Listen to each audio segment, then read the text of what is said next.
Hi guys, this is the first lecture on quantitative aptitude. जैसे यहाँ पे मैंने lecture 1 लिखा है and this is our dedicated channel for CAT and specifically we are targeting CAT 2020.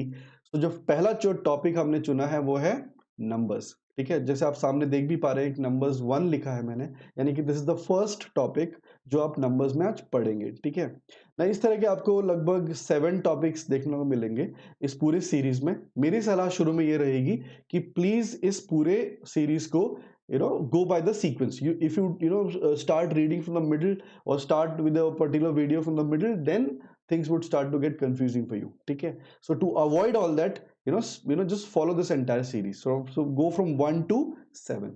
I hope it is clear. So मैं शुरुआत करता हूँ. तो briefly let me tell you the importance of this topic. So as far as our exam is concerned, 2 से max 3 questions आपके exam में आते हैं specifically dedicated to this topic. Now 2 से 3 questions का आना is also important, but that is not the only factor I chose to start from this topic. दूसरा जो इम्पोर्टेंट रीजन ये है कि आपके जो सब सेक्शंस हैं, जैसे कि आप कह लीजिए अरिथमेटिक हो गया या एलजेब्रा हो गया, इवन पीएनसी हो गया, तो you would find the application of these topics in these chapters. ठीक है, तो इसलिए हमारा जानना जरूरी है इन टॉपिक्स के, इस पर्टिकुलर टॉपिक के बारे में, ताकि जब इसके एप्लीकेशंस इसमें आए तो we should not get confused. ठीक है, नाउ तो let me just start with a brief introduction about myself. I am Deepak Jaryal. I am physics honours and MBA from Symbiosis. I have given CAT multiple times, और जो latest मैंने cat दिया था 2018 और 17 में, and I happen to score above 99 percentile in the subjects that I teach. And I have been teaching since 2006, so that gives me collectively more than 14 years of experience as a teacher. Okay, now how can you guys reach us? Just go to the Play Store and download the Unacademy learning app, जहां पे आपको एक plus option आएगा, वहां पे आप अपना CAT score choose करेंगे and you have to get subscription. ठीक है, once you get the click on that particular page, आप इस जगह पे राउट हो जाएंगे जहां पे आपको ये सारे ऑप्शंस मिलेंगे. तो इनमें से कोई भी ऑप्शंस चूज करें, तो उसमें से कौन सा कोई भी आप ऑप्शन चूज करें. अगर आपको 10% ऑफ लेना है तो please use this code DJ10. It would actually give you a 10% off instantly. ठीक है, and then further on you can proceed to the payment. ठीक है, तो इनमें से कौन सा ऑप्शन हम लोग चुनने वाले हैं या चुनना चाहिए आपको, that will be discussing towards the end of the chapter. ठीक है, आई hope it is clear. So let me without much delay, let's start with the topic numbers. तो नंबर्स में मैं आपको शुरू से कह रहा था कि बहुत ज्यादा सब टॉपिक्स आएंगे, सब सेक्शंस आएंगे. तो हम लोग क्या क्या चीजें उसमें पढ़ने वाले हैं, late me just give you a brief idea about it. तो पहला हमको पढ़ना चाहिए क्लासिफिकेशन ऑफ नंबर्स. तो क्लासिफिकेशन ऑफ नंबर्स में हम लोग बेसिकली ये पढ़ते हैं कि डिफरेंट टाइप्स ऑफ नंबर्स जो हम लोगों ने सुन रखे हैं, बीट integers, rational, irrational, fractions, natural numbers, whole numbers, इन सब में कोरिलेशन क्या है. तो पहले हम लोग जाने तो सही कि बेसिकली नंबर्स कितने तरह के होते हैं और कैसे होते हैं, और उनमें इंटरडिपेंडेंसी कितनी है. ठीक है, सो उस चीज को हम लोग इसमें बहुत ही इलैबोरेटली पढ़ेंगे. That would be discussed in classification. ठीक है, then we'll have HCF, that is highest common factor, then we'll have LCM, then the remainders, then we'll have units, digits, and last 2 digits, and index of the greatest power and base system. ठीक है, now ये जो topics हैं, इनमें अगर आप sequence break करेंगे, जैसे कि मैंने कहा था कि मोस्ट ऑफ द टॉपिक्स इस सबसेक्शन में भी इंटर रिलेटेड है. तो अगर आप रिमाइंडर्स पढ़ेंगे विदाउट या फिर यूनिट्स डिजिट पढ़ेंगे without actually studying remainders properly, then चीजें आपके लिए कंफ्यूजिंग हो जाएंगी. ठीक है, तो ये प्लीज इस सीक्वेंस को बनाए रखिए, बड़ा इंपॉर्टेंट है हमारे लिए. ठीक है, जैसे अगर आप डायरेक्टली HCF LCM में आ गए विदाउट स्टडिंग द क्लासिफिकेशन, तो थोड़ा सा चीजें आपके लिए कंफ्यूजिंग हो सकता है. ठीक है, सो मैं इससे ज्यादा एम्फसाइज नहीं कर पाऊंगा कि you have to follow this entire sequence from first chapter till the last one in a particular order. ठीक है, and once you study everything in a particular order, I think this entire chapter you can proudly tell yourself कि I am like through with this chapter. तो at least आपकी जो conceptual understanding है वो बहुत ही अच्छे से डेवलप हो जाएगी. ठीक है, तो आज जो हमारा ऑब्वियसली जो फोकस रहेगा that would be on classification of numbers. ना क्लासिफिकेशन ऑफ नंबर्स में जैसे आपसे मैंने कह रहा था कि डिफरेंट टाइप्स ऑफ नंबर्स जो हम लोगों ने सुन रखे हैं उसके बीच में इंटरडिपेंडेंसी कितना है, ठीक है। तो उस इंटरडिपेंडेंसी को हम लोग आज इसमें समझेंगे। तो आप ऐसे इमेजिन कीजिए कि एक हायरार्की टाइप बनाने वाला हूं, तो उस हायरार्की में अलग अलग, एक टॉप ऑफ द हायरार्की में कुछ होगा, उसके नीचे कुछ और सब कैटेगरीज होंगे। तो उस टॉप ऑफ द हायरार्की में हमारे पास होते हैं रियल नंबर्स। ना रियल नंबर्स क्या होते हैं? So basically if I tell you frankly कि कोई भी नंबर अगर आप फिलहाल आपके दिमाग में अगर आ रहा है तो that is probably a real number, ठीक है। जैसे कि 1, yes 1 is a real number, 0, 0 is also real number, 1.5, 1.5 is also real number. So probably कोई भी नंबर आपके दिमाग में अभी आ रहा हो तो शायद वो एक रियल नंबर हो, ठीक है। तो इसको एक डेफिनेशन दे देते हैं, एक फॉर्मल डेफिनेशन टाइप बना लेते हैं। तो डेफिनेशन क्या होगी? बोलता है कि यार any number that can be plotted on this one dimensional graph. आपने ये वन डायमेंशनल ग्राफ देखा ही होगा, उसको हम लोग नंबर लाइन कहते हैं। तो नंबर लाइन के बीच में होता है जीरो, राइट साइड में पॉजिटिव नंबर्स होते हैं और लेफ्ट साइड में नेगेटिव नंबर्स होते हैं। सो बाय डेफिनेशन रियल नंबर्स ऐसे नंबर्स होते हैं, कहता है कि if it can be shown on the number line the number would be real. So can you show 1.5 on the number line? Yes, we can show 1.5 on the number line, so that is definitely real. Can we show 2 on the number line? Yes, 2 is also real. Can we show minus 2.5 on the number line? That means minus 2.5 is also real. So any number that can be plotted on this number line, the number would be a real number. तो काफी बड़ा universe उसमें capture हो जाता है, negative number भी होंगे, positive भी होंगे, जीरो भी होंगे। तो any number that can be plotted on the number line would be real, ठीक है। आई होप इट इज क्लियर। तो अब मैं रियल नंबर को समझने के लिए इसको दो ब्रॉड कैटेगरीज में बांट देता हूं, ठीक है। सो ब्रॉड कैटेगरीज में क्या बटेंगी? रैशनल एंड इरैशनल नंबर्स, ठीक है। सो या तो रियल नंबर्स आपके रैशनल होते हैं या फिर इरैशनल होते हैं, ठीक है। तो किस तरह के रियल नंबर्स रैशनल नंबर्स होते हैं? तो कहता है कि any real number if it can be represented in the format of p by q, something divide by something, p by q, एक न्यूमरेटर डिवाइड बाय डिनोमिनेटर। अगर मैं इस फॉर्मेट में लिख सकता हूं किसी भी रियल नंबर को, तो नंबर क्या बन जाएगा? रैशनल नंबर बन जाएगा, ठीक है। अभी पूरी बात कंप्लीट हुई नहीं है, just just focus on this, ठीक है। मैंने क्या कहा? Any number if it can be represented in the format of p by q, ठीक है। नाउ अब इसमें कुछ कंडीशंस अप्लाई हो जाता है। तो कंडीशंस क्या है? वो कहता है कि p and q they both must be integers, ठीक है। सो पी एन क्यू दोनों जो क्या होने चाहिए? इंटीजर्स होने चाहिए। तो इंटीजर फिलहाल लेमन डेफिनेशन क्या है इंटीजर की? बोलता है कि किसी भी नंबर के बीच में अगर डेसिमल लग गया तो नंबर क्या होगा? It's not going to be an integer. वो क्या होगा? That would be, that is a later part of our discussion, but वो इंटीजर नहीं होगा। तो जहां पे भी डॉट लग गया ना, वो क्या है? इंटीजर नहीं है। जैसे कि 1 इंटीजर है, हाँ। 1.5 इंटीजर है, नहीं। 2 इंटीजर है, हाँ। 2.1 इंटीजर है, नहीं। Are you getting my point? So integers वो नंबर्स हैं जो कंप्लीट नंबर्स होते हैं। जैसे 0 इंटीजर है, -1 इंटीजर है, -2 इंटीजर है, -2.3 इंटीजर नहीं है। तो जहां पे डेसिमल लग गया वो इंटीजर ना हो, ठीक है। तो मैंने क्या कहा? रैशनल नंबर्स जिसको हम p by q फॉर्मेट में लिख सकते हैं, दोनों p and q क्या होने चाहिए? इंटीजर्स होने चाहिए। p and q दोनों क्या होने चाहिए? इंटीजर्स होने चाहिए, ठीक है।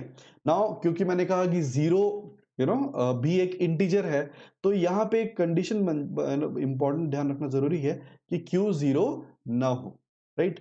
सो क्यू जीरो नहीं होना चाहिए, यानी denominator should not be equal to zero. So अगर मैं फिर से इस पूरी डेफिनेशन को रिफ्रेश करूं, मैं कहूंगा any number, any real number if it can be represented in the format of p by q, where p and q they both are integers and q is not equal to zero, then number क्या बन जाएगा? Rational number बन जाएगा, ठीक है ना। Obviously जब मैंने कह रहा हूं कि नॉट इक्वल टू जीरो, इसका कुछ मतलब होगा। तो वो मतलब क्या है? थोड़ा सा समझने की कोशिश करते हैं, बहुत बेसिक सा मतलब है। जैसे कि हम कहते हैं कि 10/5, 10/5 का रिजल्ट कितना होता है? 2, ठीक है। आप मान लीजिए 18/6 का रिजल्ट कितना होगा? 3, ठीक है। ये सब बेसिक सी डेफिनेशंस हैं, और रिजल्ट्स भी बड़े बेसिक से हैं। सो मैं कह रहा था कि 10 को जब मैंने 5 से डिवाइड किया तो मेरे दिमाग में क्या आता है कि 5 को किससे मल्टीप्लाई करूं ताकि 10 आ जाए, है ना। तो मुझे मालूम है किससे मल्टीप्लाई करना चाहिए? 2 से। वहीं पे 18 को किससे मल्टीप्लाई करूं, सॉरी 6 को किससे मल्टीप्लाई करूं ताकि 18 आ जाए? तो 6 into 3 is 18, hence 18 divided by 6 is 3। ये तो ऑब्वियस सा दिमाग में आ रहा है।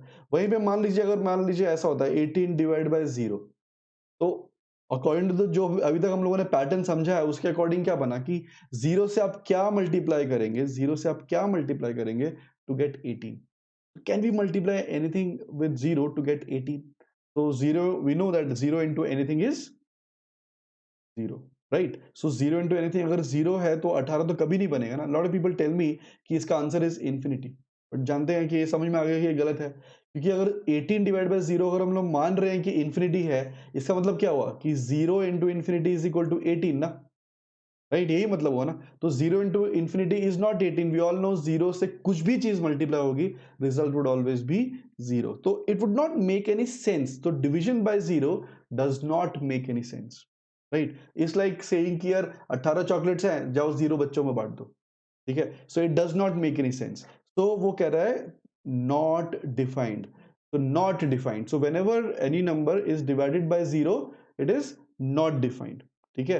तो इसलिए हम लोगों ने पहले से उस चीज को ध्यान रख लिया कि पी बाय क्यू रखना चाहिए नंबर को रैशनल नंबर बनने के लिए जहां पे क्यू जीरो ना हो, because it would not make any sense, right. क्योंकि हम लोग कह रहे हैं कि क्यू और पी दोनों क्या होने चाहिए, इंटीजर होने चाहिए.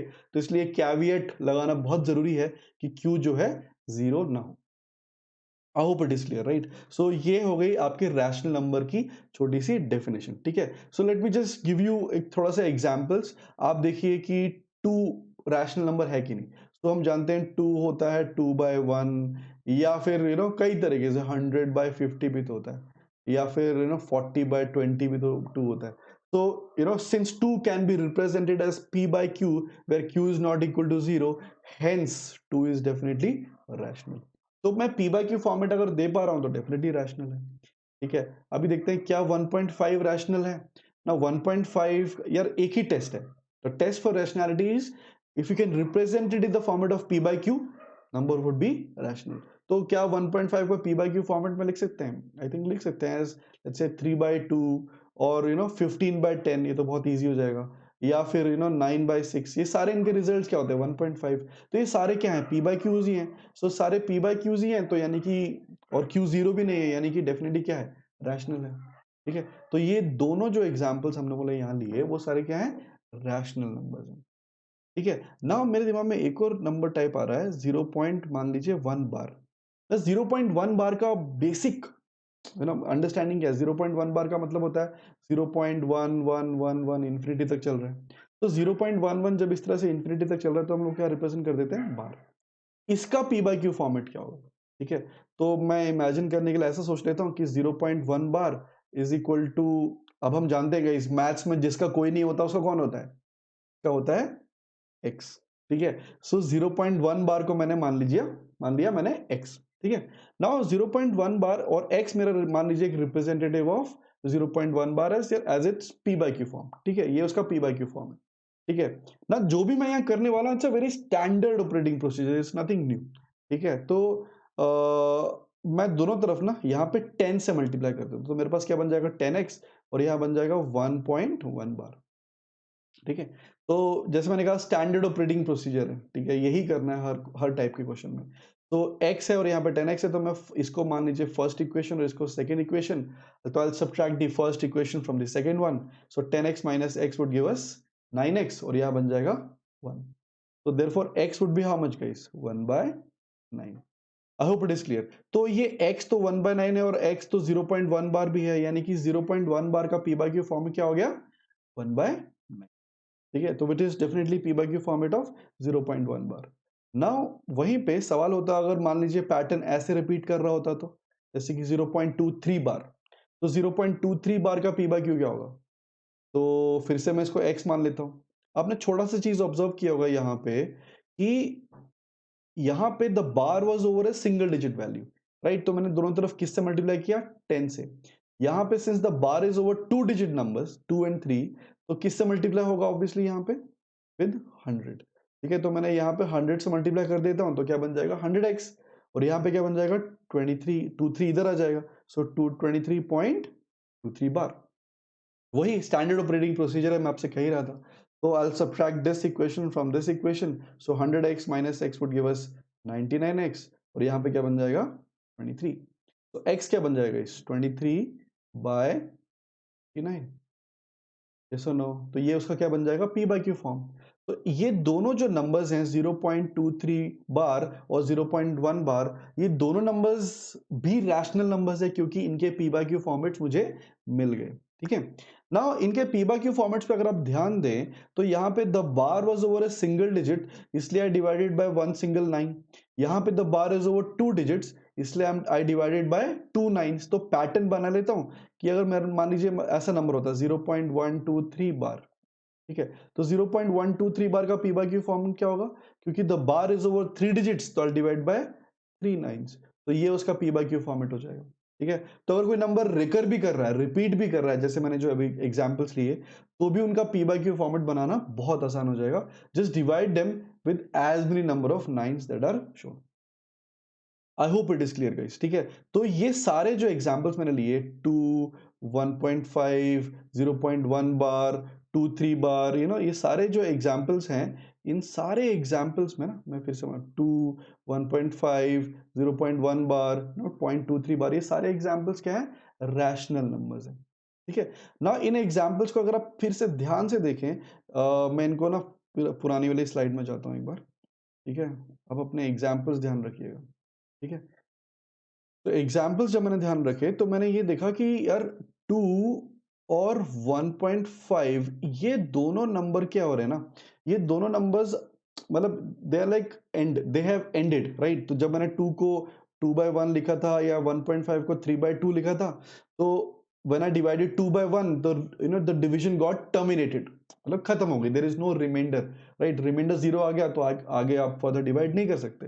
3/2 जब मैंने किया तो आंसर आ गया 1.5 और डिवीजन जो है टर्मिनेट हो गया, है ना। तो आगे there is no further division possible. Now ये दोनों नंबर्स को मैं कह दूंगा कि यार दे हैव, ये जो p बाय क्यूज हैं इनके, इनकी वजह से क्या हो गया कि दे हैव टर्मिनेटेड, आप देख रहे हैं कि खत्म हो गया। वहीं पे 0.1 बार जो, और मैंने 0.23 बार जो एग्जांपल लिया था, उसमें डिवीजन जो है टर्मिनेट नहीं हुई। ठीक है, लेकिन आपको क्या मिला, एक पैटर्न मिला, 0.1111 या 0.2323 या 0.123 या कितना भी, मतलब वो डिवीजन टर्मिनेट नहीं हो रहा है, बट क्या कर रहा है, रिपीट कर रहा है, रेकर कर रहा है, रेकर मतलब रीअकर कर रहा है।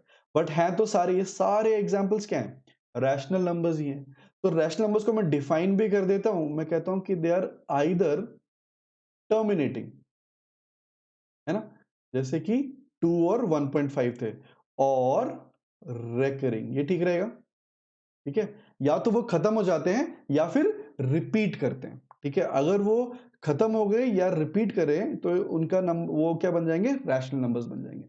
यानी कि p बाय क्यू, जब भी किसी भी नंबर को आप p बाय क्यू फॉर्मेट में देखेंगे तो उसके दो ही कॉन्सिक्वेंस हो सकते हैं। पहला क्या, कि या तो वो खत्म हो जाएगा, या तो खत्म हो जाएगा, अगर खत्म नहीं हुआ तो क्या होगा, रिपीट करना चाहिए।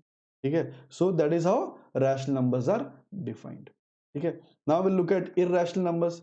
ना इररेशनल नंबर्स क्या हैं, irrational numbers which are non rational numbers. तो नॉन रैशनल नंबर्स यानी कि जो p बाय क्यू फॉर्मेट में नहीं लाए जा सकते। ठीक है, तो किस तरह के numbers, rational number p by Q format में किस तरह के नंबर्स लाए जा सकते हैं, जो टर्मिनेटिंग होंगे, जो आइदर टर्मिनेटिंग होंगे और रेकरिंग होंगे, ये हमने पढ़ा था।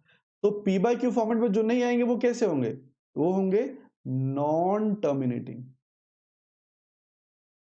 है ना, and non recurring. I hope you clear. ठीक है, तो या तो बोलता है वो एंड नहीं करेंगे, नॉन टर्मिनेटिंग होंगे और नॉन रेकरिंग भी होंगे, यानी कि वो एंड भी नहीं करेंगे और रिपीट भी नहीं करेंगे। I hope it is clear guys, they are non terminating and non recurring.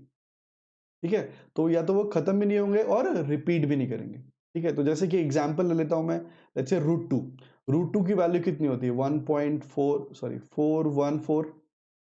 ठीक है, सो √2 इज 1.414। ऐसा नहीं कि it ends at 1.414, it goes till infinity and it does not repeat.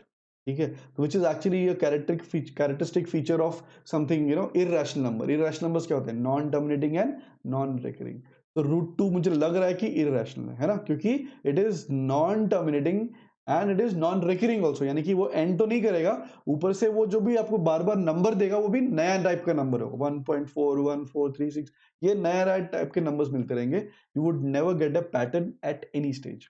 Similarly आप कह लीजिए √3 और √5, √3 कितना होता है 1.732, रफली हम लोग यहाँ तक एज्यूम करते हैं, √5 लेट्स से 2.36 के आसपास होता है, तो यहाँ तक हम लोग इमेजिन करते हैं।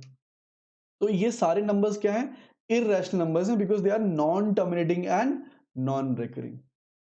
ठीक है, तो ये सारे एग्जांपल्स हो गए आपके इररेशनल नंबर्स के। एक और बड़ा फेमस सा इररेशनल नंबर सुनाई पड़ता है पाई। Now pi is definitely irrational number. Now a lot of people argue that pi is equal to 22 by 7. अब pi is equal to 22 by 7, जबकि 22 by 7 अगर देखा जाए तो एक p by q है जहां पे q यानी कि 7 इज नॉन जीरो, तो 22 by 7 तो रैशनल नंबर की डेफिनेशन को फुलफिल कर रहा है। तो क्या पाई 22 by 7 है, तो क्या पाई 22 by 7 होते हुए कैन इट बी इररेशनल? देखने में तो नहीं लगता है, बट एक्चुअली असली चीज ये है कि पाई और 22/7 एग्जैक्टली इक्वल नहीं है। So 22/7 is an approximate value of pi, it's not exact value of pi. ठीक है, so pi is basically the ratio of a circumference of a circle by its diameter, right. So जैसे ही आप 22 को 7 से divide करेंगे, तो आप देखेंगे कि the values would start to repeat after 6th decimal place. यार रिपीट करनी थी ना, क्योंकि वो पी बाई क्यू फॉर्मेट है, क्योंकि पी बाई क्यू फॉर्मेट में जो भी चीज होती है वो तो रिपीट करती है तो फिर एंड करती है। लेकिन पाई जो है, it neither does it and nor it repeats. ठीक है, तो pi is definitely irrational, 22/7 is definitely rational. That means pi and 22/7 are not same. 22/7 is an approximate value of pi. I hope I am clear. ठीक है, तो ये हमारा irrational numbers के बारे में डिस्कशन हो गया। Irrational numbers are non terminating and non recurring. I hope we are clear up till now. ठीक है, तो आगे बढ़ते हैं। तो हम लोगों ने बात किया था रैशनल नंबर्स के बारे में, अच्छे से समझा। अब उसको ना रैशनल नंबर्स को मैं दो ब्रॉड कैटेगरी में बांट देता हूं, as fractions and integers. Now या तो वो रैशनल नंबर्स फ्रैक्शंस होंगे या फिर वो इंटीजर्स होंगे। ठीक है ना, मैंने एक छोटा सा आपको बीच में आइडिया दिया था कि इंटीजर्स क्या होते हैं। इंटीजर्स वो नंबर्स जिसमें डेसिमल ना लगा हो। लेकिन आप क्या करते हैं, थोड़ा सा एक ऑफिशियल सा डेफिनेशन पढ़ लेते हैं इंटीजर्स का। तो इंटीजर, चाहे या वो इंटीजर हो या फ्रैक्शन, दोनों रैशनल नंबर तो है ही। रैशनल नंबर्स क्या होते हैं, तो पी बाय क्यू फॉर्मेट में लिख सकते हैं ना। पी बाय क्यू फॉर्मेट क्या होता है, जैसे कि 2 का पी बाय क्यू फॉर्मेट क्या है, 2/1, 6/3 या फिर 8/4, ये सारे पी बाय क्यू फॉर्मेट्स ही तो हैं 2 के। नाउ वो कह रहा है कि कभी भी किसी भी पी बाय क्यू को, ना किसी भी पी बाय क्यू को अगर मैं सिंपलेस्ट फॉर्म में लाया, whenever I get or I bring down a p by q into its simplest form, जैसे कि 8/4 is not the simplest form of this fraction ना, so 2/1 is the simplest form of 8/4 और 2/1 is the simplest form of 6/3। likewise 1.5 का 3/2 होता है, या फिर 6/4 होता है, या फिर 9/6 होता है, या फिर 15/10 होता है। ये सारे क्या हैं, पी बाई क्यू से तो हैं। लेकिन ये जो सारे हैं 15/10, 9/6, 6/4, ये सारे क्या हैं, they are not the simplest form, right. Simplest form क्या है, 3/2, मतलब मैं फर्दर आगे डिवाइड नहीं कर सकता हूं। नाउ इन सब एग्जांपल्स में मैंने देखा कि यार ये जो है सिंपलेस्ट फॉर्म में नहीं था, लेकिन ये सिंपलेस्ट फॉर्म में है, ये सिंपलेस्ट फॉर्म में था लेकिन ये सिंपलेस्ट फॉर्म में है। तो जब मैंने इंटीजर्स को डिफाइन करने की सोची, तो मेरे को ये लगा कि हम लोग ऐसा कह सकते हैं कि whenever any P by Q, when you bring it down to the simplest form, if the denominator is 1 और -1, the number would be an integer. मैंने क्या कहा, किसी भी पी बाय क्यू को जब आप सिंपलेस्ट फॉर्म में लाएं, अगर आपको लगता है कि जो उसका जो रिजल्ट, जो डिनोमिनेटर है वो 1 है या फिर -1 है, तो number would be an integer. जैसे मैं एक और एग्जांपल लेता हूं, क्या करें, लेट्स से 14, 14/7 है ना, 14/7। ठीक है, 14/7 क्या सिंपलेस्ट फॉर्म है, तो 14/7 तो सिंपलेस्ट फॉर्म नहीं है, तो सिंपलेस्ट फॉर्म क्या हो जाएगा, 2/1। या फिर 18/6, ये सिंपलेस्ट फॉर्म है, नहीं, सिंपलेस्ट फॉर्म इज 3/1। या फिर -8/4 सिंपलेस्ट फॉर्म है, नहीं, तो इट कुड बी -2/1। या फिर इसको 2/-1 भी तो लिख सकते हैं, दोनों एक ही बात है। तो ये सारे सिंपलेस्ट फॉर्म में लाने के बाद मेरे को डिनोमिनेटर क्या दिख रहा है, 1 1 1 1, और इनका रिजल्ट क्या है, this is 2, this is 3, this is -2, और ये सारे क्या है, इंटीजर्स। वहीं पे मान लीजिए मेरे पास होता 90 बाय 96 बाय लेट्स से 23, ठीक है। सो 23 प्राइम नंबर है, और मेरे पास यहाँ पे 23 96 कंप्लीटली डिवाइड नहीं होंगे, तो मैंने समझ लिया कि यार डेफिनेटली इसको फर्दर तो सिंप्लीफाई नहीं कर सकता हूँ, यानी कि ये सिंपलेस्ट फॉर्म ही माना जाएगा इस चीज का, ठीक है। अगर ये सिंपलेस्ट फॉर्म है तो आप देख रहे हैं कि डिनोमिनेटर इज नॉट 1, यानी कि इसका जो रिजल्ट होगा वो क्या बन जाएगा, फ्रैक्शन, ठीक है। तो I hope I am clear. I am saying कि किसी भी पी बाय क्यू को जब आप सिंपलेस्ट फॉर्म में लाएं तो डिनोमिनेटर क्या होना चाहिए, 1 या फिर -1, ठीक है ना। आपको लग रहा होगा यार इतना क्यों खींच रहा है ये इंटीजर का डेफिनेशन, ठीक है। Now let me just tell you कि एक क्वेश्चन आपके एग्जाम में क्या आया था इसके बेसिस पे, ठीक है। इस छोटी सी डेफिनेशन के बेसिस पे कितना इंटरेस्टिंग उन्होंने क्वेश्चन भी बनाया था, ठीक है। तो question was something like this, ठीक है। क्वेश्चन कुछ इस तरह का था कि वो कहता है y is equal to x upon x plus 1, ठीक है। Now y is equal to x upon x plus 1 है, वो कहता है कि how many integer values of x and y would satisfy this equation. How many integer values of x and y, मतलब x and y में जो भी values आप पुट करेंगे वो क्या होनी चाहिए, इंटीजर्स होनी चाहिए, है ना। तो ऐसे कितने वैल्यूज यहाँ पे सेटिस्फाई करेंगे इस इक्वेशन को, ठीक है ना। जब हम कहते हैं इंटीजर सेटिस्फाई करनी चाहिए, तो यार मुझे एक जो हमने थोड़ी सी डेफिनेशन जो शुरुआत में देखी थी उसको यहाँ पे अप्लाई करने की कोशिश करते हैं, ठीक है। तो हमने क्या पढ़ा, किसी भी p बाय q को जब हम सिंपलेस्ट फॉर्म में लाएंगे तो डिनोमिनेटर क्या होना चाहिए, 1 या फिर -1। नाउ मैंने देखा कि यार ये x और x प्लस 1, ये मैं इसको फिर से लिख देता हूँ यहाँ पे, x अपॉन x प्लस 1, ये एक तरह का p बाय q है ना, समथिंग डिवाइड बाय समथिंग है ना। इसका रिजल्ट हमको लिखा हुआ है y, जो कि इंटीजर होना चाहिए। तो किसी p बाय q का रिजल्ट इंटीजर कब बनता है, जब वो अपने सिंपलेस्ट फॉर्म में हो और डिनोमिनेटर क्या होना चाहिए, 1 या फिर -1। तो यार यहां पे सवाल अब ये बन जाएगा कि क्या x और अपॉन x प्लस 1 ये सिंपलेस्ट फॉर्म है कि नहीं, ये सिंपलेस्ट फॉर्म है कि नहीं। सिंपलेस्ट फॉर्म का मतलब क्या होता है, कुछ ना कुछ कैंसिल होना चाहिए। हम लोग अगर क्लोजली देखें तो कुछ भी कैंसिल तो हो नहीं रहा है, मतलब we can not cancel x by x, right, है ना, होपफुली।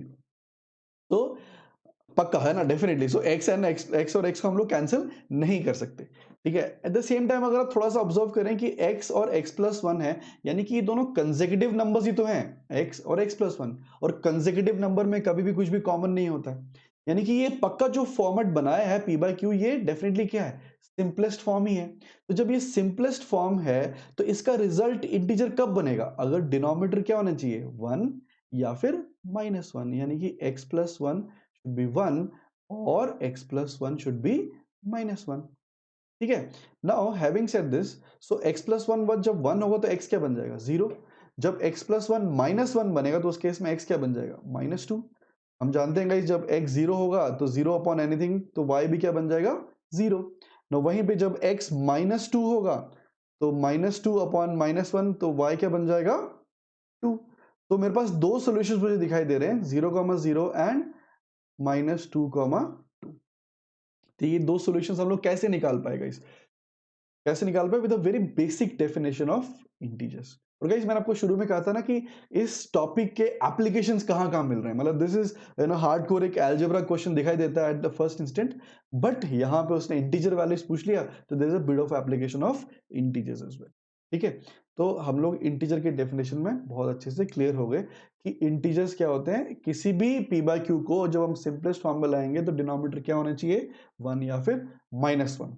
अगर 1 और -1 के अलावा कुछ भी है तो क्या बन जाएगा, ऑफ कोर्स फ्रैक्शन, ठीक है। नाउ फ्रैक्शन के दो तरह के हिस्से पार्ट्स होते हैं, मैं इसको थोड़ा सा मिटा देता हूं क्लीन करने के लिए, ठीक है। नाउ फ्रैक्शंस के दो हिस्से, दो ब्रॉड पार्ट्स में हम लोग इसको बांट सकते हैं, एज प्रॉपर जो मैंने यहां लिखा है, या फिर इम्प्रॉपर फ्रैक्शंस, ठीक है। तो किस तरह के फ्रैक्शंस प्रॉपर होंगे, तो फ्रैक्शंस को मैं फिलहाल ऐसे लिख देता हूं, मान लीजिए a बाई बी एक फ्रैक्शन, ठीक है, कोई भी फ्रैक्शन है, तो a बाई बी प्रॉपर कब होगा, जब कहता है a b से छोटा होगा। अगर a b से बड़ा है तो क्या बन जाएगा, इम्प्रॉपर फ्रैक्शन। अगर सोचिए ना, न्यूमरेटर छोटा है डिनोमिनेटर से, जैसे कि एग्जांपल ले लेता हूं एज 1/2, तो न्यूमरेटर अगर छोटा है डिनोमिनेटर से तो क्या बन जाएगा, प्रॉपर फ्रैक्शन। लेकिन अगर न्यूमरेटर बड़ा है डिनोमिनेटर से, जैसे कि 3/2, तो क्या बन जाएगा, इम्प्रॉपर फ्रैक्शन। तो इसके एप्लीकेशंस हम बहुत ज्यादा और भी हैं, उनको और भी पढ़ेंगे, लेकिन जब भी हम पढ़ेंगे तब ये ध्यान होना चाहिए कि हम लोगों ने प्रॉपर और इम्प्रॉपर के बारे में क्या बात किया था। ठीक है, तो फिलहाल हम लोग सिर्फ डेफिनेशंस और उनके कंटेक्चुअल अंडरस्टैंडिंग लेने की कोशिश कर रहे हैं। तो फिलहाल हम लोगों ने क्या पढ़ा कि प्रॉपर क्या है, न्यूमरेटर जो है डिनोमिनेटर से छोटा होगा, एग्जाम्पल भी ले लिया यहाँ पे, और यहाँ पे इम्प्रॉपर फ्रैक्शन जहां पे numerator would be greater then the denominator. Now having said this, अगर आप क्लोजली देखें तो प्रॉपर फ्रैक्शन जो होगा वो हमेशा क्या होगा, हमेशा क्या होगा, 1 से छोटा होगा, और इम्प्रॉपर फ्रैक्शन हमेशा 1 से क्या होगा, it would always be greater than 1। ठीक है, so proper fractions are always less than 1 and improper fractions are always greater than 1। तो ये छोटा सा डेफिनेशन आप ध्यान रखिए, इसको हम लोग और अच्छे से बाद में यूज करेंगे। ठीक है, लेट्स प्रोसीड फर्दर। तो हम लोगों ने इंटीजर के बारे में बहुत अच्छे से बात किया। इसको दो ब्रॉड हिस्सों में बांट देता हूं as whole numbers and negative integers. तो नेगेटिव इंटीजर्स और होल नंबर्स दोनों मिला के क्या बन जाते हैं, इंटीजर्स। जैसे अगर मैं फिर से अगर आपको नंबर लाइन दिखाने की कोशिश करूं, तो यहाँ पे दिस इज 0, तो 0 के पीछे कौन सा होते हैं, नेगेटिव इंटीजर्स ना, लेफ्ट साइड में। तो सारे नेगेटिव इंटीजर्स आ गए, तो ये सारे नेगेटिव इंटीजर्स हो गए। ठीक है, यानी कि नेगेटिव इंटीजर्स को छोड़ दिया जाए तो बाकी नंबर्स कौन से बचे, 0 से आगे ना। तो 0 से आगे कोई भी नंबर इंक्लूडिंग 0, कोई भी नंबर क्या बन जाएगा, whole number. So whole numbers are numbers starting with 0। ठीक है, and negative integers of course starting with -1। ठीक है, so whole numbers plus negative integers मिला के क्या बनते हैं, इंटीजर्स। ठीक है, ना होल नंबर्स को अगर मैं फर्दर बाइफरकेट करने की कोशिश करूं, मैं यहाँ फिर से नंबर लाइन बनाता हूँ ना, दिस इज 0। ठीक है, तो फिर आगे आएगा 1, फिर 2, लाइक दैट ना। ठीक है, तो होल नंबर्स को फर्दर बाइफरकेट किया तो मेरे को क्या मिला, अगर मैं 0 को हटा दूं तो मेरे को क्या मिलेंगे, नेचुरल नंबर्स, यानी कि natural numbers are the numbers starting with 1। ठीक है ना, नेचुरल नंबर्स को आप ना काउंटिंग नंबर्स भी कहते हैं कई बार। ठीक है, so natural numbers are also counting numbers. तो नंबर स्टार्टिंग विद 0 क्या बन जाएंगे, whole numbers, and number starting with 1 क्या हो जाएंगे, natural numbers. I hope it is clear. ठीक है, बहुत सिंपल से डेफिनेशन चल रहा है अभी। ठीक है, ना फिर हम लोग अपने नेचुरल नंबर को फर्दर अच्छे से समझ लेते हैं। तो नेचुरल नंबर्स क्या होते हैं, नंबर स्टार्टिंग विद 1। ठीक है, नाउ नेचुरल नंबर्स को मैंने फर्दर बाइफरेट किया as even, odd, prime, composite and perfect. तो even, odd, prime, composite and perfect. तो इवन नंबर्स क्या होते हैं गाइस, ऑब्वियसली ऐसे नंबर्स जो 2 से डिवाइड होंगे। तो multiples of 2 are even numbers. ठीक है, तो ये ध्यान रखना है कि ऐसा नहीं होना चाहिए कि मैंने होल नंबर्स को अलग से पढ़ा हुआ है। वो मैंने एक ना क्लासिफिकेशन के लिए एक छोटा सा लिबर्टी लिया है, but let me include 0 also in this entire set. तो 0 is also an even number. कैसे हम जानते हैं ना कि इवन प्लस इवन क्या होता है, इवन नंबर होता है। और अगर मैं एग्जांपल लूं, 4 प्लस 0 क्या होगा, 4। तो 4 एक इवन नंबर है, रिजल्ट इवन नंबर है, तो ये भी तो इवन नंबर ही होना चाहिए ना, because even plus even is even. जबकि हम जानते हैं इवन प्लस ऑड क्या होता है, ऑड। ठीक है, तो अगर ये ऑड होता तो रिजल्ट भी क्या होना चाहिए था, ऑड। तो since even plus even is even, तो 4 is even, that is a well known fact. तो 0 भी क्या होगा, even, because the result is also even. I hope it is clear. ठीक है, तो इवन नंबर्स बहुत अच्छे से क्लियर है सबको कि even numbers are multiples of 2। ठीक है, ऑड नंबर्स क्या हैं guys, odd numbers are not multiples of 2, जो 2 से डिवाइड नहीं होते। तो जनरली हम लोग उनको ऐसे लिखते हैं 2n-1। ठीक है, सो अगर आप अंडर नेचुरल नंबर उनको रिप्रेजेंट कर रहे हैं तो आप लिखेंगे एज 2n-1। ठीक है, सो अगर नेचुरल नंबर के अंदर मैंने लिखा था 2n-1, अगर आप जैसे कि प्रीवियस केस में अगर आप होल नंबर्स के अंदर अगर इसके अपने ऑड नंबर्स को डिफाइन करेंगे तो it would be 2n+1, because whole numbers में सबसे पहला वैल्यू ऑफ n क्या आएगा, 0। So 2 into 0 + 1 would make it 1। जबकि नेचुरल नंबर में पहला वैल्यू ऑफ n क्या आएगा, 1, है ना, because natural number start with 1। So 2 into 1 1 1, sorry 2 into 1 2, 2 - 1 is 1। So result जो होगा वो क्या बन जाएगा, ऑड नंबर। ठीक है, सो ये थोड़ा सा बेसिक सी चीज है कि नेचुरल नंबर के अंदर 2n-1 लिखेंगे ऑड नंबर्स को, और 2n+1 लिखेंगे अंडर होल नंबर्स। ना प्राइम नंबर्स क्या होते हैं गाइस? ना प्राइम नंबर्स ऐसे नेचुरल नंबर्स हैं, अगर मैं आपको इमेजिन कर रहा हूं कि they are the building blocks of the entire number, एक ऐसा नंबर जो खुद से और वन से ही डिवाइड होता हो, ठीक है? तो इसको हम लोग ऐसे लिखते हैं, the numbers which have got exactly, है ना, the word is exactly two factors. किसी भी नंबर के अगर एग्जैक्टली दो फैक्टर्स होंगे तो number would be a the number would be a prime number, ठीक है? तो एग्जैक्टली दो फैक्टर कौन से होने, क्योंकि यार हर नंबर के दो फैक्टर तो होते ही होते हैं। फैक्टर मतलब ऐसा नंबर जो कंप्लीटली डिवाइड करेगा। तो दो नंबर, कोई किसी भी नंबर के दो फैक्टर तो होते ही होते हैं, वन और वो नंबर, मतलब वो every number divides itself and one divides every number. तो किसी भी नंबर के अगर एग्जैक्टली टू फैक्टर्स होंगे तो नंबर क्या बन जाएगा? Prime number. एग्जैक्टली लिख रहा है, the word is, the emphasis is on the word exactly. दो से ज्यादा भी नहीं होनी चाहिए और दो से कम भी नहीं होनी चाहिए, ठीक है? तो you know, is two a prime number? Yes, two is a prime number because two is divisible by 2 and 1 and nothing else.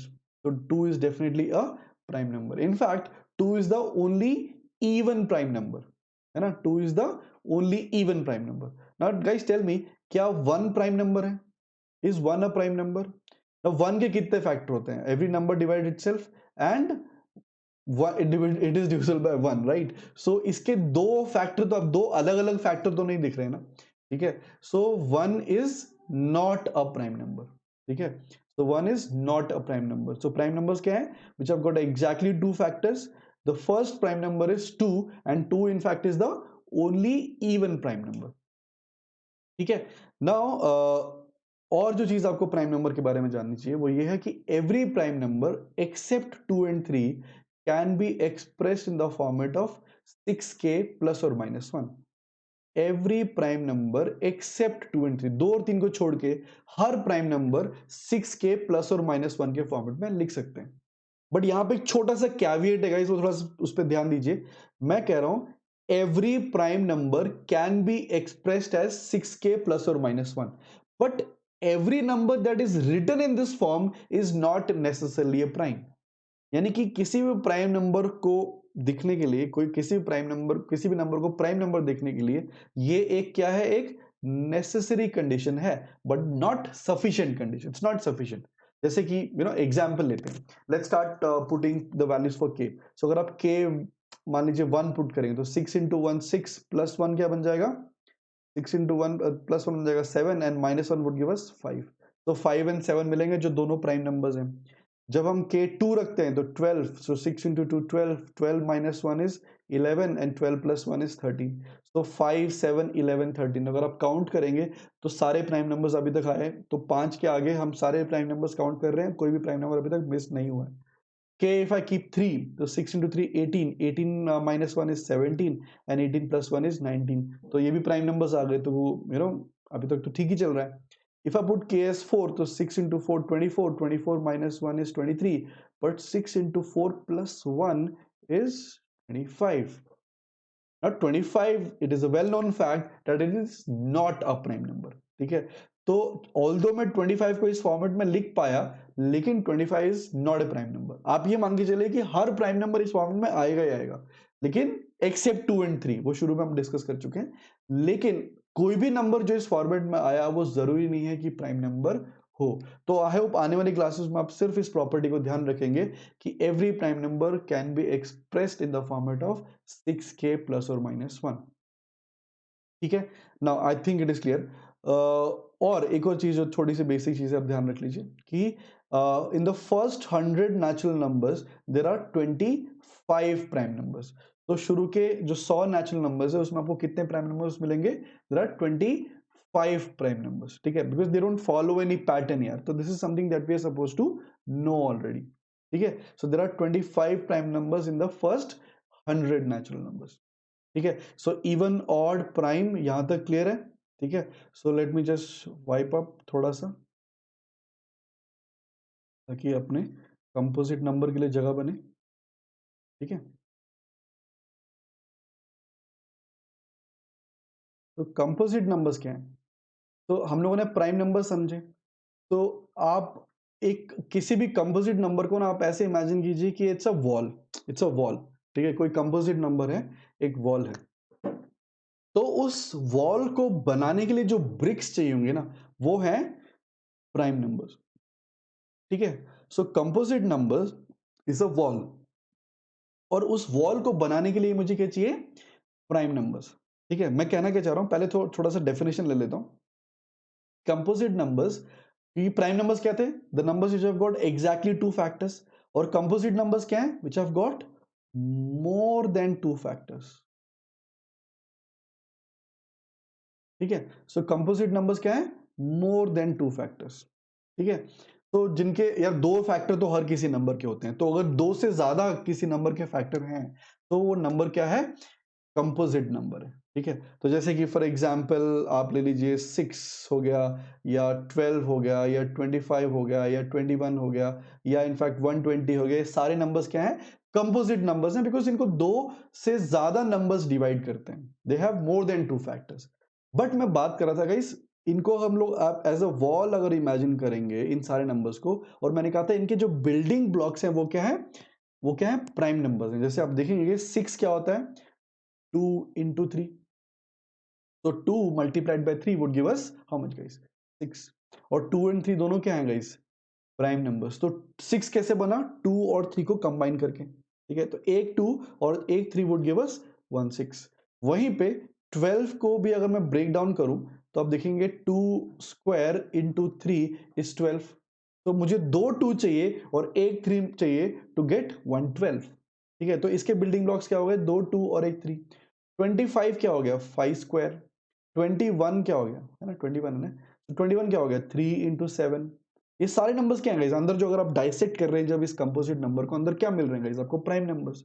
तो कुछ प्राइम नंबर्स आपस में जुड़ते हैं, they give you a composite number. जैसे कि 120 हम जानते हैं 15 8 जा 120 होता है, तो 15 क्या होता है, 3 इंटू 5, और 8 क्या होगा, 2 क्यूब, ठीक है। तो ये भी एक तरह का डाइसेक्शन हो गया इस 120 का। नाउ इसको मैं एक एज अ स्टैंडर्डाइज अगर करने की कोशिश करूं तो मैं कहूंगा कि यार all the composite numbers can be written as the product of their component primes। जो भी उनके component primes हैं उनको उनको अगर मल्टीप्लाई करेंगे तो I would get the composite number, यानी कि उनका जो कंपोजिट नंबर का कंपोजिशन क्या है, prime numbers. And writing any composite number in this form, जैसे 6 को 2 इंटू 3, 25 को 5 स्क्वायर, 120 को 3 इंटू 5 इंटू 2 क्यूब, या मान लीजिए 90 को क्या लिखेंगे, 3 स्क्वायर इंटू 2 इंटू 5, है ना। तो writing any composite number in this form is called as, यहां लिख देता हूं मैं, प्राइम फैक्टराइजेशन, है ना, प्राइम फैक्टराइजेशन। तो ये इस चीज को आप गाइस बहुत अच्छे से अपने दिमाग में रख लीजिए, ये टर्म हम लोग बहुत ज्यादा यूज करने वाले हैं बाद में आगे जाके, कि प्राइम फैक्टराइजेशन क्या होता है और कंपोजिट नंबर का प्राइम फैक्टराइजेशन क्या है। तो प्राइम फैक्टराइजेशन क्या था, कि writing the composite number into its component primes, ठीक है। So breaking the composite number guys, तो किसी भी नंबर को प्राइम फैक्टर्स करने के लिए सबसे अच्छा तरीका क्या होता है गाइस, ये टू ब्रेक इट डाउन ना, जल्दी से जल्दी ब्रेक करने का तरीका क्या है, you have to know your tables guys. If you know go through my first video, जब मैंने इंट्रोडक्शन लिया था तो आपको मैंने कुछ प्री रिक्विजिट्स बताए थे, तो उस प्री रिक्विजिट्स पे आपको मैंने पहली चीज कही थी कि टेबल्स जानना बहुत जरूरी है गाइस, ठीक है ना। गाइस इस प्राइम फैक्टराइजेशन के लिए 120 मान लीजिए आपको प्राइम फैक्टराइज करना है, तो उसके लिए आप 2 इंटू 60, फिर 60 को 2 इंटू 30, फिर ऐसे करके ब्रेक करेंगे तो कितना टाइम लग जाएगा guys? ठीक है। सो अगर आपको टेबल्स पता है तो आपको ये नंबर आइडेंटिफिकेशन बहुत अच्छे से आता है। तो आप जानते हैं 15 8 120 होता है, तो 15 is 3 into 5 and 8 is 2 cube, it would help a lot, ठीक है। तो अगर आपने वो वीडियो नहीं देखा, एक बार प्लीज उसको जाके देखिए, जहां पे मैंने प्री रिक्विजिट्स के बारे में बात की है कि यार प्रिपरेशन स्टार्ट करने से पहले क्या चीज आनी चाहिए हमको, ठीक है। तो प्राइम फैक्टराइजेशन, ठीक है। और एक से लेकर 100 तक कितने प्राइम नंबर्स होते हैं, 25 पढ़े थे। एक से लेकर 100 तक फिर रिमेनिंग कंपोजिट नंबर्स कितने हो जाएंगे, 70 74, इट्स नॉट 75 गाइस, ठीक है। सोचिए कि कौन सा नंबर छूट रहा है, वो नंबर है 1, कि हम जानते हैं गाइस 1, तो it's not satisfying the definition of a prime number. But क्या वो कंपोजिट नंबर की डेफिनेशन सेटिस्फाई कर रहा है, कंपोजिट नंबर क्या होता है, मोर देन टू फैक्टर्स। तो क्या 1 के 2 से ज्यादा फैक्टर्स होते हैं, नहीं।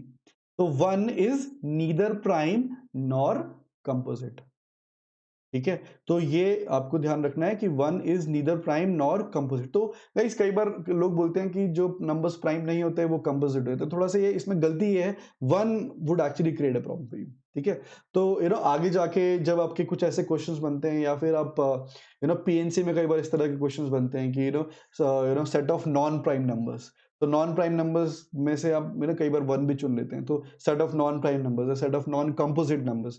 तो ये ध्यान रखना है कि 1 इट्स अ बिग एक कैविएट है बीच में कि 1 is neither prime nor composite. ठीक है, तो I hope I have made myself clear up on this कि prime numbers and composite numbers. ठीक है, last but not the least यहाँ पे हम लोग बात कर लेते हैं परफेक्ट नंबर्स की ना। इसको गाइस कंफ्यूज मत करना परफेक्ट स्क्वायर से, मैं कह रहा हूं परफेक्ट नंबर्स ना। परफेक्ट नंबर्स क्या है ना? परफेक्ट नंबर्स ऐसे नंबर्स हैं, जैसे कि मैं एग्जांपल लेके आपको समझाता हूं कि जैसे for example 6 is a perfect number.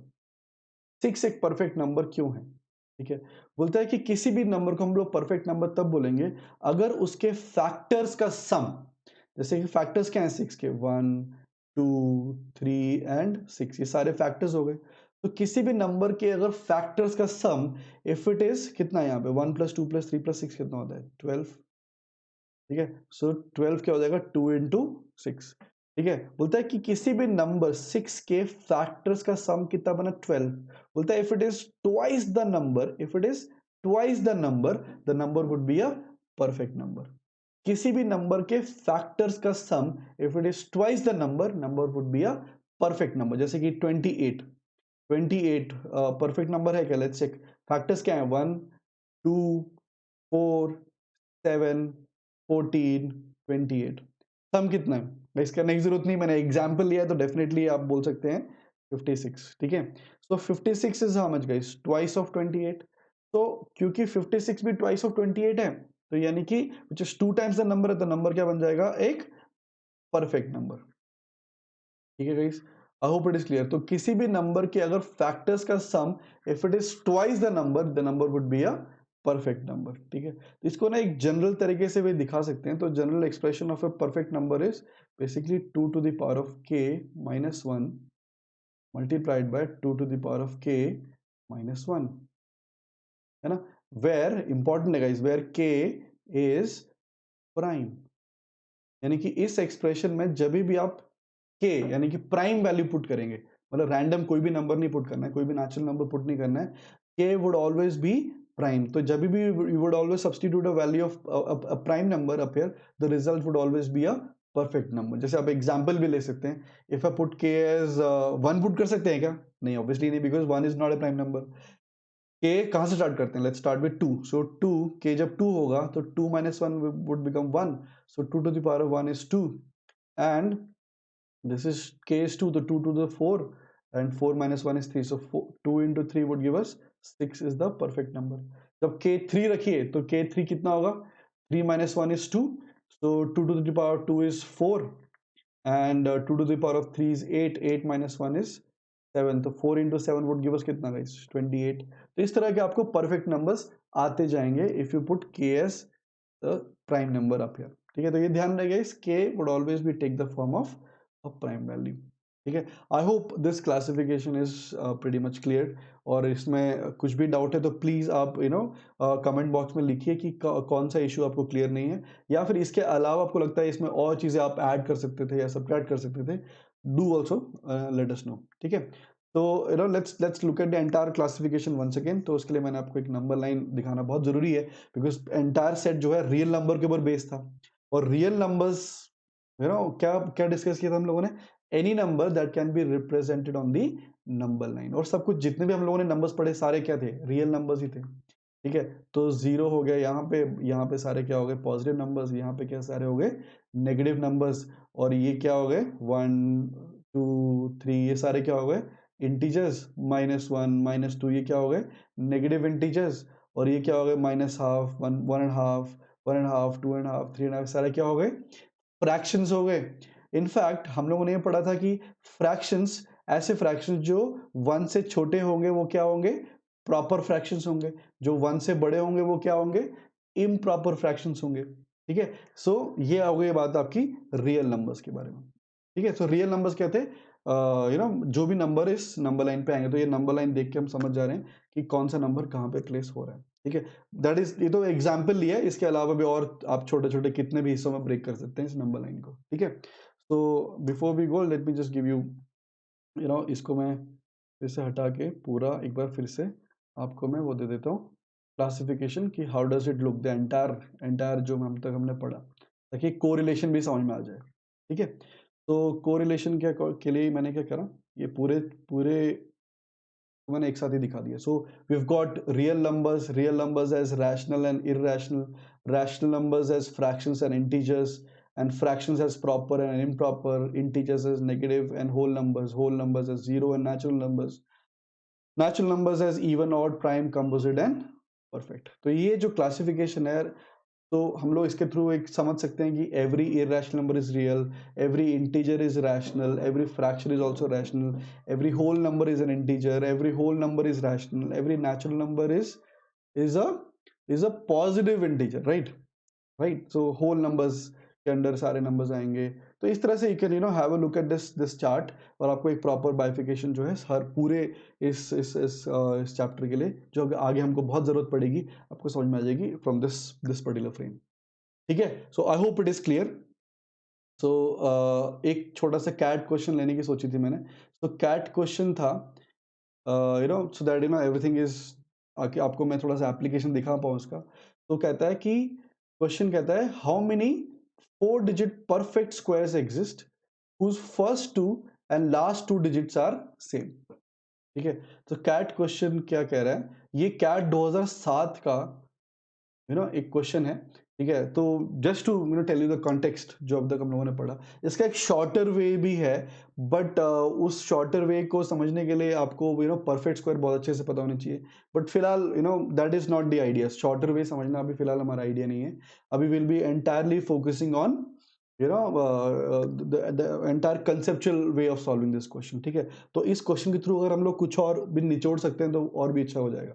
ठीक है, सो क्वेश्चन कह रहा है हाउ मेनी, कौन सा नंबर है ये नहीं पूछ रहा, हाउ मेनी ऐसे कितने 4 डिजिट के नंबर हैं जो परफेक्ट स्क्वायर्स हैं और जिनके first two and last two digits भी सेम हो। जैसे कि फॉर एग्जांपल आप ले लीजिए ए ए बी बी को।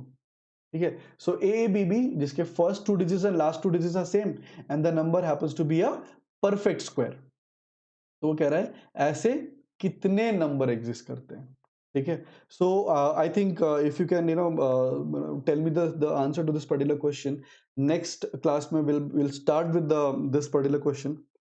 But in the meantime, if you can put the answer in the comment section, so it would be like really show us the engagement level that you guys have and the commitment level that you guys have for CAT 2020। ठीक है, because ये बहुत ही interesting question है, इसको shorter तरीके से भी solve कर सकते हैं, जिसको हम लोग नेक्स्ट क्लास में डिस्कस करेंगे, बट एक कंसेप्चुअल अंडरस्टैंडिंग भी लेंगे।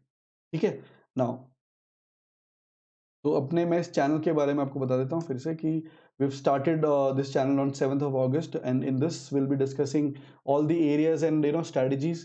तो जिसमें हम लोग कंसेप्चुअल और जो स्ट्रैटेजी क्लासेस हैं उनके जो अनअकैडमी प्लस जो प्लेटफॉर्म है वहाँ पे भी लेते हैं। ठीक है, आपको रिवाइजेस आपको यूट्यूब पे भी मिलेंगे। ठीक है, सब्सक्राइब करने के लिए आपको प्ले स्टोर जाना है, अनअकैडमी ऐप डाउनलोड करना है, वहाँ पे आप प्लस चूज करेंगे, choose the CAT course, get subscribed, among these options कोई भी आप ऑप्शन चूज कर लीजिए। मेरे हिसाब से गाइस 6 months to 12 months जो है अभी फिलहाल जो कैट 2020 टारगेट कर रहे हैं उनके लिए मोस्ट सुटेबल ऑप्शन लग रहा है। ठीक है, 12 months को मैं ज्यादा प्रीफर इसलिए नहीं कर रहा हूँ क्योंकि यार क्योंकि प्राइस डिफरेंस तो ज्यादा है नहीं। ठीक है, 12 months में इसलिए भी कह रहा हूँ because most of you because of D day, जिस दिन हम लोग एग्जाम दे रहे हैं कुछ गड़बड़ हो गई, हमने अपना बेस्ट किया बट कुछ गड़बड़ हो गई, समथिंग। ठीक है, not you but something else. ठीक है, तो आप क्या टारगेट करते हो, चलो ठीक है स्नैप अटेम्प्ट कर लेते हैं या फिर जैट अटेम्प्ट कर लेते हैं। तो आई थिंक वहां तक हमारा जो है एक कनेक्टिविटी बनी रहेगी। सो 12 months कोर्स के लिए जहां उसके बाद हम लोग आपके, अगर आपका किसी अच्छे कॉलेज में हो भी जाता है, सिलेक्शन हो जाता है थ्रू आपने जो रिटन पार्ट है वो क्लियर कर लिया, फिर लेकिन जब आप GDPI के लिए आएंगे तो उसमें भी हम लोग डिस्कशन कर सकते हैं। तो ये जो 12 months का जो कोर्स है आई थिंक उस तो आपके entire spectrum of the exams जो है उसको कवर कर लेगा। ठीक है। अगर आप कैट 2020 स्पेसिफिकली टारगेट कर रहे हैं तो I think 6 months would be most sufficient. ठीक है। लेकिन अगर आप ऐसे इंसान हो जो अभी सेकेंड ईयर ऑफ 3 इयर्स का ग्रेजुएशन जो कर रहे हैं, जैसे BA BCom BSc, तो सेकेंड ईयर में है तो 24 मंथ्स का कोर्स इज हाईली रिकमेंडेड, या फिर इंजीनियरिंग के थर्ड ईयर में है देन 24 मंथ्स का जो है course is highly recommended. You can use the code DJ10 to avail 10% off and proceed to the payments further on। ठीक है। आपको इस पूरे सब्सक्रिप्शन पैकेज में आपको मिलने क्या वाला है? ऑफ कोर्स लाइव क्लासेस तो होंगे जो मैंने डिस्कस किया अनअकैडमी प्लस के प्लेटफॉर्म पे, plus on YouTube, can directly interact with educator. ठीक है। और आपको लाइव पोल्स और लीडर बोर्ड्स मिलते हैं कि जो भी हम लोग लाइव पोल्स करते हैं उसमें दिखाते हैं कि कौन सा बंदा आगे चल रहा है, कौन सा बंदा पीछे चल रहा है। ठीक है। और यहाँ पे टेस्ट सीरीज और एनालिसिस तो करेंगे करेंगे। मैंने इसका इंपॉर्टेंस अपने प्रीवियस वीडियो में बताया था कि कितना इंपॉर्टेंट है टेस्ट सीरीज और एनालिसिस। ठीक है। और लाइव डाउट क्लियरिंग सेशन, तो लाइव डाउट क्लियरिंग सेशन का I don't need to tell you कि कितना इंपॉर्टेंट होता है डाउट क्लियरिंग करना। ठीक है। कि अगर आपको कोई क्वेश्चन है बट वो पाइल अप होता गया, कल करते हैं, परसों करते हैं, तो the entire preparation goes for a toss. ठीक है। तो ये सारी चीजें जो आपको मिलने वाली हैं, तो I think it's a good deal. ठीक है। तो फिर से आपको बता देता हूँ, just go to this play store जहाँ पे आप सब्सक्रिप्शन लीजिए and use the code DJ10 to avail 10% off. ठीक है। Thank you so much.